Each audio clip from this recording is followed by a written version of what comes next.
జబులో గణేష్ మహారాజ్ కి జై. నమస్కారం. యాత్రలో నా పాత్ర మీ అశోక్ కుమార్ కొత్తపల్లి.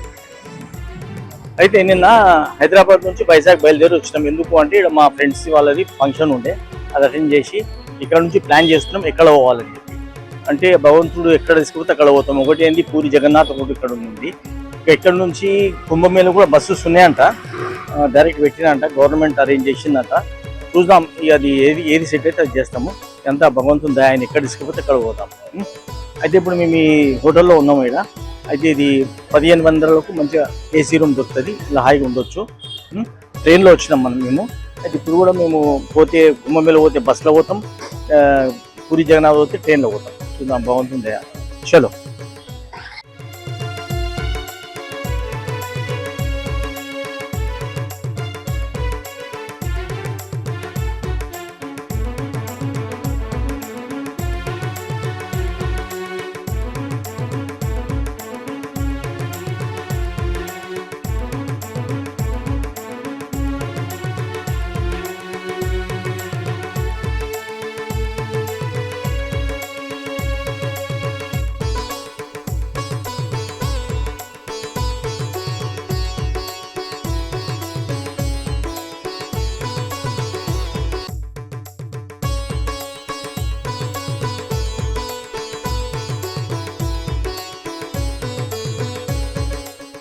జబులో గణేష్ మహారాజ్ కి జై. నమస్కారం.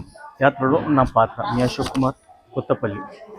స్వాములు అయితే ఇప్పుడు మనం ఇక్కడికి ఒక ఫంక్షన్కి వచ్చినాము వైజాగ్. ఇది ఇక్కడ నుంచి పూరి జగన్నాథ్ గోదావరి ప్లాన్ చేసాము. అయితే ఇక్కడ వచ్చినాము. ఇక్కడ ఏంటంటే 2 టెంపుల్స్ ఉన్నాయి. ఒకటి ఏంది మన బెల్లం గణపతి అని, తర్వాత సత్యనారాయణ స్వామి, అది కూడా ట్రై చేస్తాం టైం ఉంటే. అయితే బెల్లం గణపతి యాక్చువల్లీ ఈ ఏరియా మొత్తం ఇంతకుముందు మన బేస్త వాళ్ళది, అంటే చేపలు పట్టేటోళ్ళు మత్స్యకారులది ప్లేస్ ఉండే. అయితే అప్పుడు వీళ్ళు వినాయకుని చాలా పూజలు చేస్తున్నా వాళ్ళ కోరుకున్న పని అవుతున్నాయి అన్నమాట. తర్వాత ఏమైంది, మొత్తం కంప్లీట్గా ఇది సముద్రంలో మునిగిపోయింది. అది తర్వాత ఏమైందంటే ఇక్కడ ఆనంద గణపతి అని చంద్రుడు ప్రతిష్ఠించారు అన్నమాట ఈ గుడి. ఇప్పుడు మీకు చూపించిన కదా ఆ గుడి. అయితే చంద్రుడు ప్రతి ఇక్కడ ఏంటంటే ప్రతి 5 పున్నాలకు మనము అది గజస్తంభాన్ని ముట్టుకొని 5 పున్నాలకు మనము రౌండ్ వేసి 5 పున్నాలు మొక్కితే బెల్లం మనం సమర్పించుకోవాలన్నమాట. సమర్పించుకుంటే మనం కోరిన కోరికలనే అవుతాయి అన్నమాట. అది ఇక్కడ మెయిన్ ఇంపార్టెంట్ థింగ్ యాక్చువల్గా. అయితే ఇక్కడ తర్వాత ఇది మన బుజ్జి రామలింగేశ్వర స్వామి అని కూడా ప్రతిష్ఠించారు. సూర్యనారాయణ స్వామి టెంపుల్ ఉన్నది, తర్వాత మళ్ళా అమ్మవారి టెంపుల్ అందరిది ఉన్నది. కాబట్టి చాలా పవర్ఫుల్ టెంపుల్. కోరుకున్న కోరికలని నెరవేరుతాయి అన్నమాట. కాబట్టి రండి, దర్శనం చేసుకోండి. చూడండి, శ్రీకృష్ణుని ఆలయం కూడా ఉందన్నమాట. ఇక్కడ శ్రీకృష్ణుని ప్రతిష్ఠించారు. దర్శనం చేసుకోండి.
స్వాములు బ్రహ్మాండమైన దర్శనమైంది.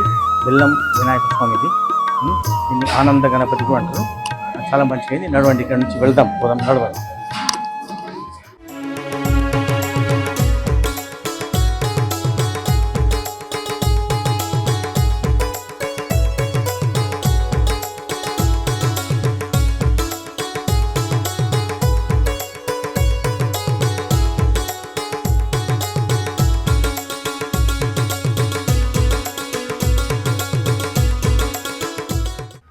జబలో గణేష్ మహారాజ్కి జై. నమస్కారం. యాత్రలో నా పాత్ర మీ అశోక్ కుమార్ కొత్తపల్లి. అయితే ఇప్పుడు మనము వైజాగ్కి వచ్చినాం అన్నమాట, తెలిసి చెప్పినా కదా. అయితే ఇప్పుడు మనము వినాయకుని టెంపుల్ దర్శనం చేసుకొని పక్కకే మనకు కొద్ది దూరంలోనే మనకు ఈ సత్యనారాయణ స్వామి ఆలయం ఉంది. ఇది చాలా ఇంపార్టెంట్, చాలా ఫేమస్ టెంపుల్. అంటే ఇప్పుడు అన్నవరం ఫస్ట్ వస్తుంది కదా, అంటే సత్యనారాయణ టెంపుల్ అనగానే అన్నవరం అంటాం. ఆ తర్వాత అంత పెద్ద గుడి అంటే ఇక్కడే ఉందన్నమాట. ఇక్కడ చాలా వ్రతాలు అవుతాయి, అన్నీ అయితే ఎప్పటికీ అయితేనే ఉంటాయి. ఇక్కడ కూడా సామూహిక వ్రతాలు. అయితే ఈ టెంపుల్ దీన్ని ఇసుక కొండ అంటారు. ఈ కొండను ఇసుక కొండ అంటారు అనమాట. ఒకప్పుడు ఇక్కడ దాకా సముద్రం ఇక్కడ దాకా ఉండే, కాబట్టి ఇది చాలా ఇంపార్టెంట్ టెంపుల్. నడవండి, మీరు లోపల చూపిస్తాను, నడవండి.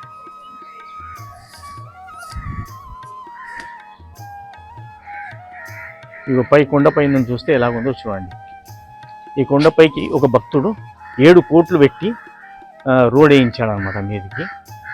చూడండి, ఇక మనకు వైజాగ్ మొత్తం ఎలా కనిపిస్తుందో చూడండి.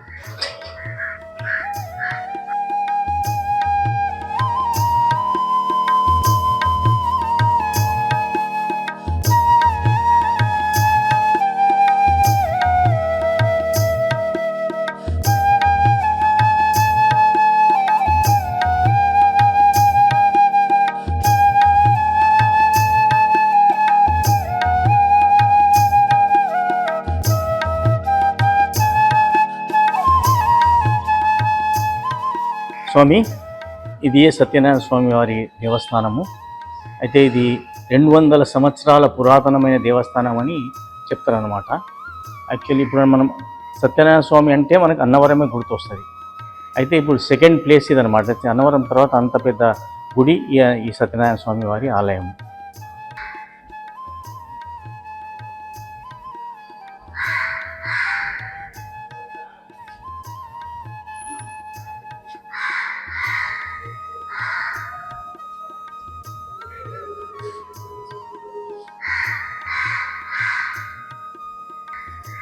అయితే ఇక్కడ కూడా ద్వారకా తిరుమలలో ఉన్నట్టు 2 మూర్తులు ఉంటాయి అన్నమాట. ఎందుకు అంటే ముందు పాలరాతితోటి స్టార్ట్ 200 సంవత్సరాల కింద ప్రతిష్ఠించారు. తర్వాత ఏమైంది, తర్వాత ఇది మన ఇక్కడ సాంప్రదాయం ప్రకారము నల్లరాతితోటి కంపల్సరీ అన్నమాట. కాబట్టి మన నల్లరాతి విగ్రహాలు కూడా పెట్టినారు అనమాట. తర్వాత మన కింద ఉత్సవ విగ్రహాలు. కాబట్టి ఇలా ఉందన్నమాట గుడి. చూడండి, ద్వారపాలకులు చూడండి, ద్వారపాలకులు. ఈ వ్రత మండపంలో సత్యనారాయణ కథలు అవుతాయన్నమాట. ఇలా 516 తీసుకుంటారు. ఈ మండపంలో 1116 తీసుకుంటారు అనమాట. ఇది కూడా వ్రత మండపమే. ఇక్కడ ఎన్నో సామూహిక సత్యనారాయణ వ్రతాలు అవుతాయన్నమాట.